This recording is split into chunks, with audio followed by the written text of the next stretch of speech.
How we can draw an angle of specified size using protractor. അപ്പോൾ protractor ഉപയോഗിച്ചുകൊണ്ട് കോണുകൾ എങ്ങനെ വരയ്ക്കാം നമുക്ക് നോക്കാം. 40 ഡിഗ്രി കോൺ എങ്ങനെയാണ് വരയ്ക്കേണ്ടത്?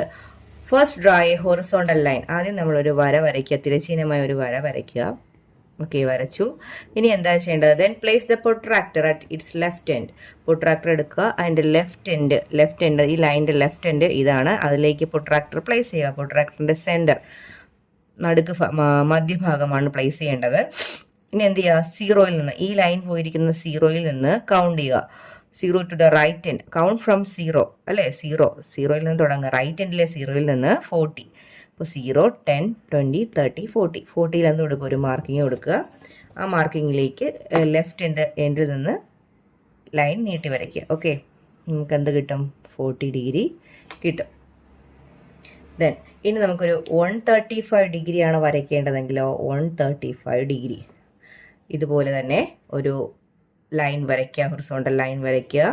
നമുക്ക് ലെഫ്റ്റ് എൻഡിൽ നിന്നും റൈറ്റ് എൻഡിൽ നിന്നും മെഷർ ചെയ്യാം കേട്ടോ. ഇനി അത് റൈറ്റ് എൻഡിൽ നിന്നാണെങ്കിൽ പ്രൊട്രാക്ടറിൻ്റെ മിഡിൽ എന്ത് ചെയ്യുക? മധ്യഭാഗം റൈറ്റ് എൻഡിൽ പ്ലേസ് ചെയ്യുക.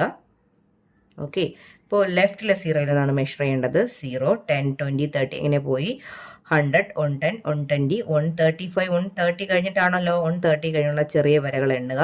അപ്പോൾ 1, 2, 3, 4, 5. 135 കിട്ടി. ഇവിടെ പോയിന്റ് കൊടുക്കുക. ആ പോയിന്റിലേക്ക് നീട്ടി വരച്ചു കൊടുക്കുക. അപ്പോൾ നമുക്ക് എത്ര കിട്ടും? 135 ഡിഗ്രി. ഈ ലെഫ്റ്റിൽ നിന്ന് വരയ്ക്കാം, റൈറ്റിൽ നിന്ന് വരയ്ക്കാം. ഓക്കെ.